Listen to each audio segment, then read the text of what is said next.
fluoxetina ou amitriptilina? Qual dessas medicações é a melhor? Então, se você tem dúvida sobre esse tema, fique nesse vídeo até o final, que eu garanto que você terá insights importantes para a tua prática clínica.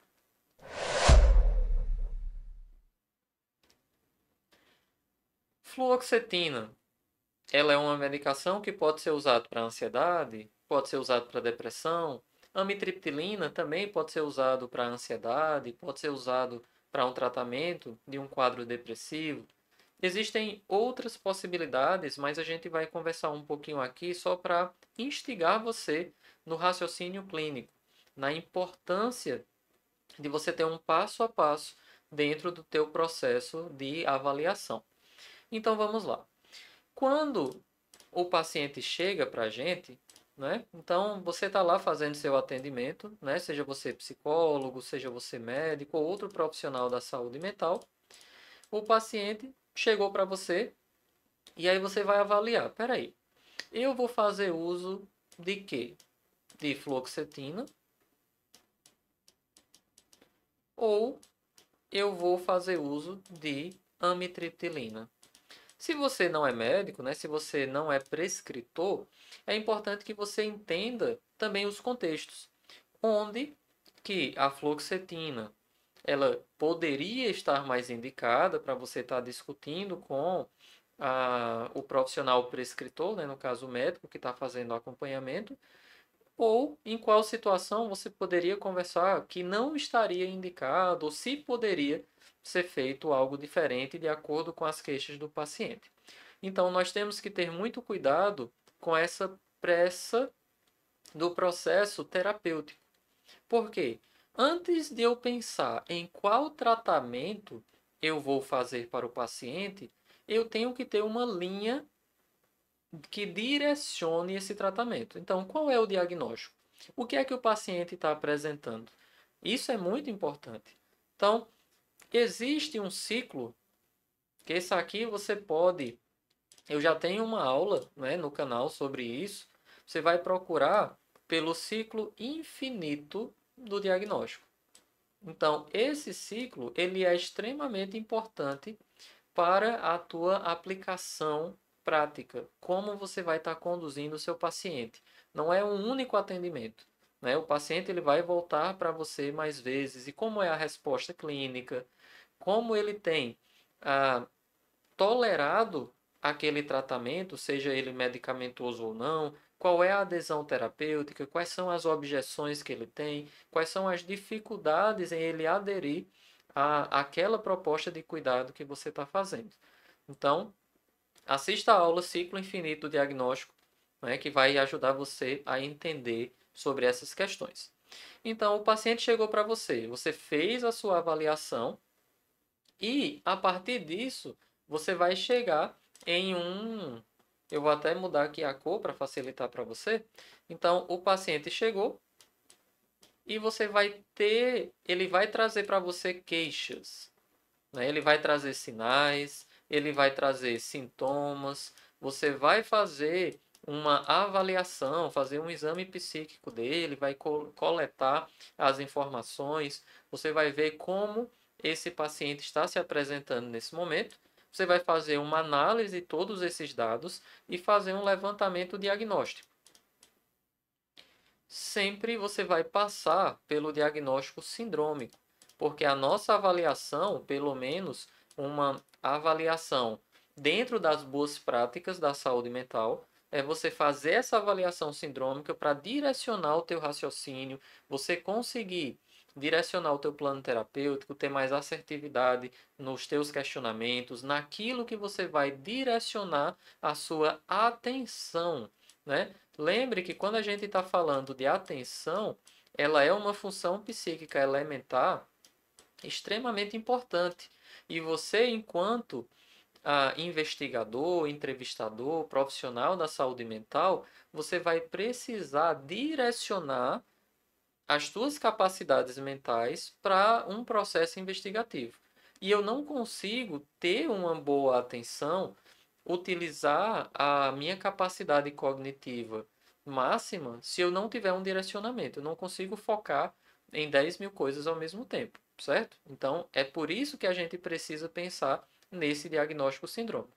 Depois que eu faço o diagnóstico sindrômico, eu vou instituir um processo terapêutico. Então, eu vou instituir algum tratamento, seja ele medicamentoso ou não medicamentoso, certo?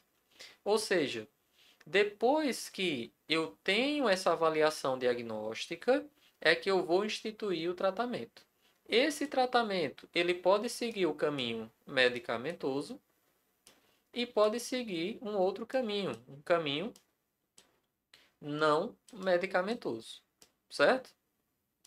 E aí, quando a gente tem esse tipo de avaliação, aí sim eu vou chegar nas medicações. E aí é onde a gente entra, fluoxetina ou amitriptilina. Ou seja, sempre que eu for pensar qual antidepressivo eu vou estar utilizando, aqui no caso, né, dessas medicações, eu tenho que partir do depende. Qual é o diagnóstico do paciente? Quais são as queixas que ele está trazendo? Como é que eu estou vendo ele nesse sentido? Então, aqui eu vou até ampliar para que você perceba bem essa dimensão, certo? Então, antes de eu pensar na medicação, todo esse processo ele tem que se dar para você poder chegar no próximo passo, certo? Muito bem. Então, quando eu vou fazer, eu cheguei na parte medicamentosa. Então, se eu cheguei na parte medicamentosa, eu vou ter algumas possibilidades. Então, eu posso estar falando de antidepressivos, de antipsicóticos, estabilizadores de humor, benzodiazepínicos, enfim, existem várias classes medicamentosas. Dentre elas, a gente vai falar dos antidepressivos, né? Ou seja, eu parto de uma abordagem sindrômica e aí eu vou afunilando. Então, isso vem lá da avaliação diagnóstica. O diagnóstico sindrômico, ele é essencial dentro do processo de cuidado. E aí, dentre os antidepressivos, eu tenho uma classe, né? Que é a classe que entra a fluoxetina, que depois, em outro vídeo, eu posso falar sobre que classe é essa. E tem uma outra classe que vem a parte da amitriptilina, que é outra classe dentro dos antidepressivos, certo? Muito bem. Qual delas? O paciente, eu percebi dentro das queixas, né, que ele me trouxe, eu percebi que ele tem muito insônia. Eu percebo que uma das queixas principais dele também é a redução da fome. É um paciente que se reclama muito de dor. É um paciente que tem um processo relacionado a essas questões de autoestima por esse baixo peso que apresenta, porque passou muito tempo sem conseguir se alimentar direito e acabou que a autoestima também está envolvida nesse processo. E aí você só tem essas duas possibilidades. Você fez a tua avaliação, ele está lá ou numa síndrome ansiosa ou numa síndrome depressiva, e você percebeu esses 4 pontos que eu citei, né, como exemplo para a gente pensar, raciocinar.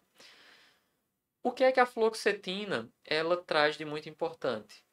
Fluoxetina, ela pode melhorar a insônia? Depende. Aí você vai falar, não, a fluoxetina ela não tem uma ação indutora do sono, mas se ele tem um quadro ansioso e a ansiedade que está direcionando, que está tirando a capacidade da pessoa de dormir mais cedo ou de dormir melhor, né, de ter um sono mais tranquilo, então se eu melhorar a ansiedade, a tendência é que o sono melhore. Então eu tenho que saber o quanto a insônia ela está dentro dos sintomas principais que o paciente está trazendo. Se o paciente já está com alteração de fome, já está baixa, a fluoxetina, principalmente nos primeiros 2 a 3 meses, pode agravar essa perda de fome. Na dor, ele não tem uma ação noradrenérgica, né, mais relacionada a esse processo de analgesia.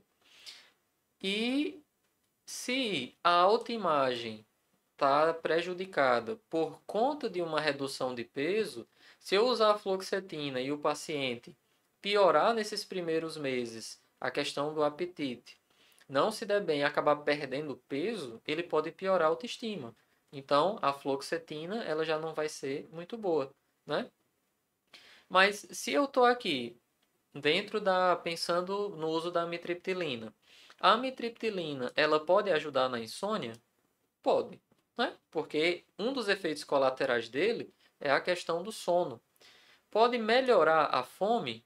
Pode. Um dos efeitos colaterais dele é o aumento do apetite. Pode melhorar a dor? Pode. Como ele tem uma ação também um pouco noradrenérgica, ela pode ajudar nos quadros álgicos. Inclusive, é uma medicação utilizada em enxaqueca, por exemplo, né? Fibromialgia. Pode ser uma indicação, né? E se melhorando a fome ele acabar melhorando a alimentação e ganhando mais peso, né, saindo da magreza, isso pode facilitar também a autoestima. Ou seja, é muito importante que, além de tolerabilidade, efeitos clínicos, preço, posologia, comodidade, né, posológica, a autonomia do paciente ela deve ser respeitada de acordo com a nossa orientação técnica, a partir de um direcionamento diagnóstico. Então, esse processo diagnóstico ele é essencial na nossa avaliação. Por quê? É a partir desse levantamento de dados que a gente fez aqui anteriormente. Então, perceba, quando eu faço essa minha anamnese, como eu vou extrair esses dados, como eu vou utilizar para eu chegar no meu diagnóstico sindrômico, é isso que vai estar direcionando o meu tratamento. E quando eu faço esse diagnóstico sindrômico, né, o que a gente tem hoje? Nós temos hoje a possibilidade de uso, eu vou colocar aqui até de outra cor. Nós temos o DSM. Então, o DSM, ele é essencial dentro desse processo diagnóstico, porque ele traz uma abordagem, uma linguagem comum, uma linguagem única, que ele é utilizado, né, em todo mundo, que pode trazer uma linguagem em comum para que a gente possa discutir entre os profissionais, para que a gente possa apresentar dados, né, para fazer pesquisas, para pensar em gestão. Então, o foco dentro dos transtornos mentais, a gente tem o DSM. Então, eu tenho uma aula aqui no canal trazendo já a importância do diagnóstico, né, a importância do DSM. Qual é a diferença entre DSM e CID? Então, isso aqui você pode olhar no meu canal que já tem essas diferenças e como isso impacta na tua prática clínica, certo? E devido a todo esse quadro, né, eu desenvolvi um curso relacionado ao diagnóstico a partir do DSM. Eu tenho o DSM, diagnóstico ágil. Para que a gente tenha agilidade dentro do processo ah, terapêutico, eu preciso, na minha avaliação, ter um passo a passo validado dentro desse processo. Eu não posso, o paciente chegar, eu dou um diagnóstico e a partir de uma avaliação que quando vem outro paciente eu já avalio de uma maneira diferente, aí vem outro paciente eu avalio de outra maneira, então eu tenho que ter cuidado dentro desse processo. É muito importante a padronização e o passo a passo, você sempre repetir a mesma forma de avaliação, pelo menos a avaliação inicial para levantamento diagnóstico, e aí você seguir. Então, tudo que você precisa para entender o DSM, para entender essa avaliação diagnóstica e poder direcionar o teu tratamento, você pode participar do meu curso, né, DSM Diagnóstico Ágil, que ele está hospedado na Hotmart e ele tem todo o conteúdo que você precisa. Você tem uma garantia de 7 dias para estar assistindo e contribuindo, né, com a gente nessa evolução dos atendimentos em saúde mental. Então, eu espero que você tenha entendido, né? Qualquer dúvida você pode estar trazendo. Eu sempre fico muito feliz com a tua participação. E se você quer aprofundar mais no processo diagnóstico, se você quer tirar suas dúvidas dentro desse processo avaliativo, dentro do ciclo do diagnóstico, da avaliação, do plano terapêutico, desmistificar e utilizar realmente na tua prática o DSM, eu te espero no meu curso. Um abraço e nos vemos na próxima aula.